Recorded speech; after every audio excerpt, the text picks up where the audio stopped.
ஜெயிக்கணும்ன்ற வெறி இருக்கிற எல்லாருக்குள்ளேயும் ஒரு போட்டியாளர் இருக்கணும். அந்த போட்டியாளர் நீங்களா தான் இருக்கணும். வணக்கம் நண்பா. இப்போ 1 வீக்கே பார்த்தோம்னா கோட் படத்தோட அப்டேட் வரதை விட நம்ம தளபதி அரசியல் கட்சி ஆரம்பிக்க போறாரு அப்படின்ற அந்த ஒரு அப்டேட் தான் அதிகமாக வந்து இப்போ சோசியல் மீடியாவில் பேசிகிட்டு இருக்காங்க. ஸோ நியூஸ் சேனல்ஸ் எல்லாத்தையுமே பார்த்தீங்கன்னா இந்த ஒரு நியூஸ் எல்லாத்தையுமே உதவும் அப்படின்றது நான் நம்புகிறேன். ஏன்னு பார்த்தோம்னா நம்ம தளபதி அரசியல் கட்சி ஆரம்பிக்க போறாரு அப்படின்றது தெரிஞ்சதுக்கு அப்புறமேல் பார்த்தீங்கன்னா எல்லா சேனல்ஸுமே பார்த்தீங்கன்னா நம்ம தளபதி மேலே ஃபோக்கஸ் பண்ணிட்டாங்க. அந்த அளவுக்கு நம்ம தளபதி கிட்ட இருக்க ஒரு பவர் தான். இன்றைக்கி என்ன அப்டேட் அப்படின்றத பார்க்கறதுக்கு முன்னாடி நம்ம சேனல் வந்து மறக்காமல் சப்ஸ்கிரைப் பண்ணிவிட்டு இந்த வீடியோக்கு வந்து ஒரு லைக் கொடுத்துட்டு இந்த வீடியோ வந்து தொடர்ந்து பாருங்கள். ஸோ அப்படி என்ன விஷயம்னு பார்த்தீங்கன்னா நம்ம தளபதி ஆல்ரெடி லியோ படத்துக்கு பார்த்தீங்கன்னா திருச்சி, மதுரை, கோயம்புத்தூர் அப்படின்ற இந்த 3 இடங்களில் ஏதாவது ஒரு இடத்துல தான் லியோ படத்தோட ஆடியோ லான்ச் பிரம்மாண்டமாக நடத்தணும் அப்படின்றதான் நம்ம தளபதியோட ஆசையும் கூட. ஸோ அது பார்த்திங்கன்னா நடக்காமல் போயிடுச்சு. அதுக்கான ஒரு ஏற்பாடு பார்த்திங்கன்னா அதுக்கானது கிடையாது. ஸோ அதுக்கு உண்டான வேற ஒரு இது பார்த்திங்கன்னா இப்போ வந்து நடக்க போகுது அப்படின்ற மாதிரி சொல்லப்படுறாங்க.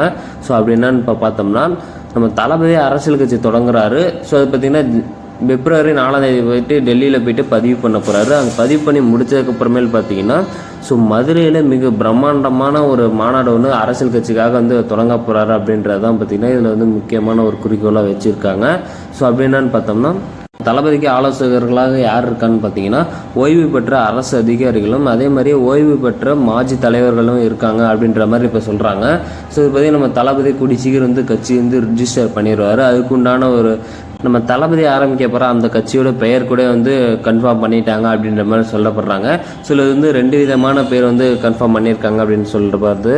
அப்படி என்னென்னு பார்த்தீங்கன்னா தமிழக முன்னேற்ற கழகம் இன்னொன்று வந்து தமிழக மக்கள் முன்னேற்ற கழகம் அப்படின்ற 2 விதமான டைட்டில் வந்து நம்ம தளபதி சூஸ் பண்ணி வச்சுருக்காராம். இதில் வந்து தமிழக முன்னேற்ற கழகம் தான் பார்த்தீங்கன்னா அதிக ஓட்ஸ் பெற்றிருக்கு. ஸோ அதனால் பார்த்தீங்கன்னா அந்த ஒரு தான் நம்ம தளபதி வந்து சூஸ் பண்ணுவார் அப்படின்ற மாதிரி எல்லா நியூஸ் சேனல்ஸுமே சொல்லிகிட்டு இருக்காங்க. நம்மளும் வெயிட் பண்ணுவோம். ஸோ எந்த மாதிரி இருக்க போகுதுன்னு தெரில. ரொம்ப நாளைக்கு அப்புறமேல் பார்த்தீங்கன்னா நம்ம தளபதி ரொம்ப நாளைக்கு அப்புறம் கிடையாது. ஸோ ஃபஸ்ட் டைம் பார்த்தீங்கன்னா நம்ம தளபதி ஒரு கட்சி மாநாட்டில் வந்து மிகப்பெரிய ஒரு பிரம்மாண்டமான ஒரு மாநாடை வந்து நடத்த போகிறாரு.